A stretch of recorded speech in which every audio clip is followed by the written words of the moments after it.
This is the second of the three-part series where I bike-packed in Sussex and Kent.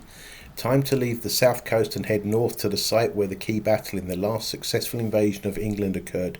Unsurprisingly, the site is called Battle. The day started at Bexhill-on-Sea, which is about 120 kilometres 75 miles south of Westminster Abbey, London, where William the Conqueror was crowned king.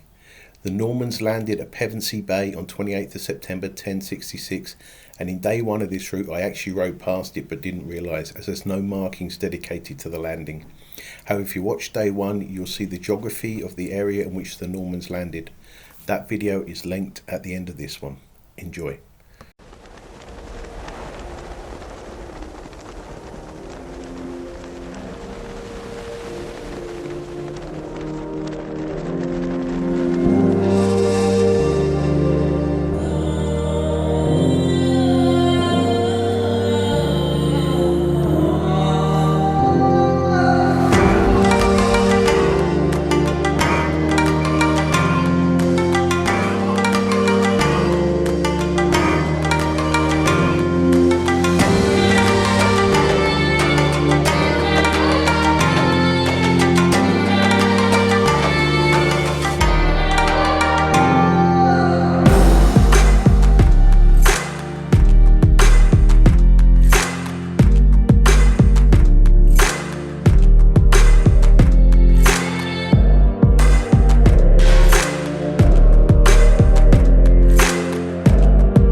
St Mary the Virgin Church was founded in 1115 and served the community that grew up around the monastery that we're about to visit. The tapestry explains how the town developed after the fighting of battle in 1066 and until the church construction started 49 years later. It is made in the Bayer tapestry style, including the same wall colours and stitching method.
Battle Abbey was built on the site of the Normans' successful fight against the Anglo-Saxons, which was the key fighting that enabled the last successful invasion of England.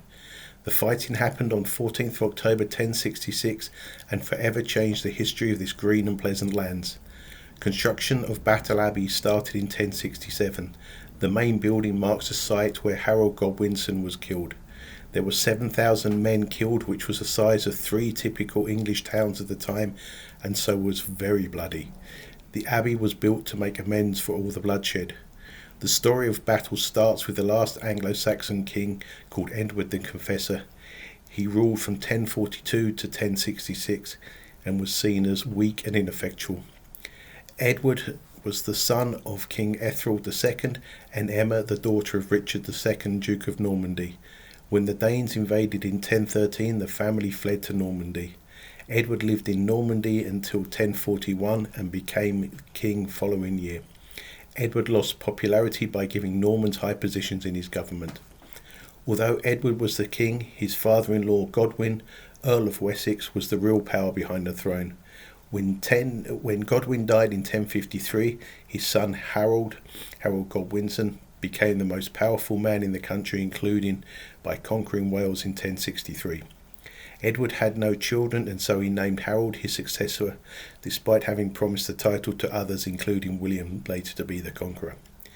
In 1064, Harold was sent to Normandy to explain that he would be the next English king. However, he was kidnapped and forced to swear allegiance to William before being released.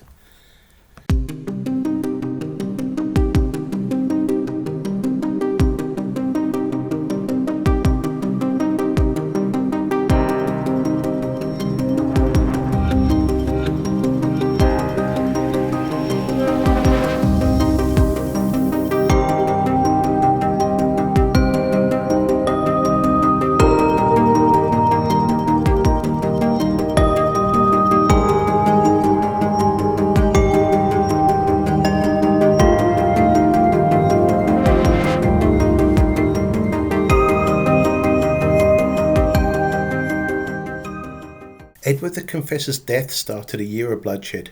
There were 3 claimants to the throne. Harold Hardrada was supported by Tostig, who was Harold Godwinson's brother. Hardrada was a Viking and a distant relative of a previous king of England. He invaded from the north and lost a key battle at Stamford Bridge. That should be this picture. On 25th September 1066. 3 days later, William, who was a Viking but came from what is now France, landed on the south coast and started raiding nearby villages. He camped on land owned by Harold, which annoyed Harold, who raced down the south with his troops rather than letting his army recover from the recent battle.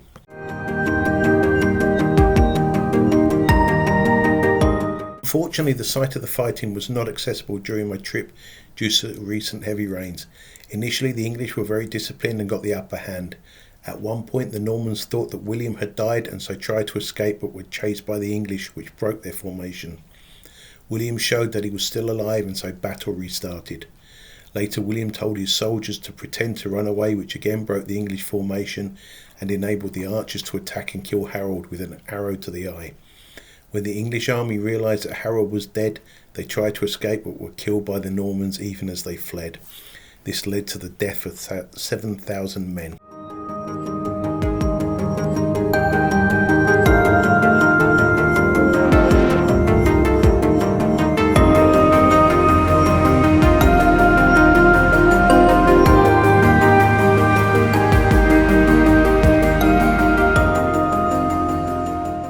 The Abbey's high altar marks the exact spot that Harold died.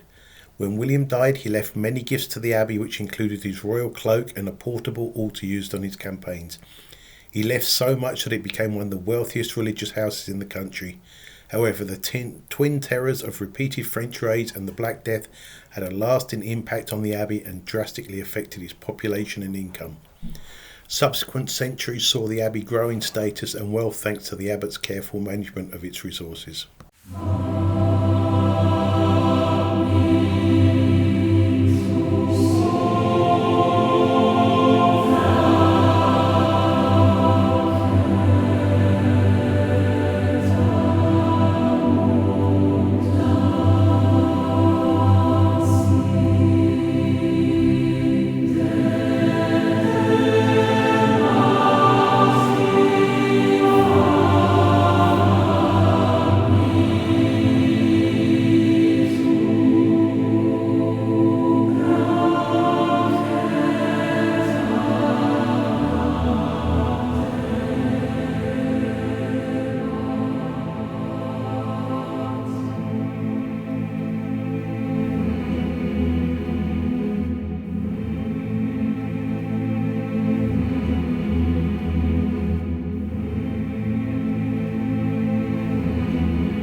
William the Conqueror was crowned king on Christmas Day 1066. However, it took another 5 years to fully conquer the country. That took hard-fought battles, castle building in the modern Bailey style, land redistribution to his trusted allies, and a scorched earth tactic in certain areas. The impact was much more than just a replacement of the elite, restructuring of the church and new architecture. Feudalism, whereby the lord provides land and protection to his people in return for them working for him and fighting in battle when required, became widespread. French became the language of the elite, and gradually French words were absorbed into the English language, including soldier, army, palace, law, merchant, mutton, beef, and even pork.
I hope you enjoyed visiting the site of the key battle that enabled the last successful invasion of England.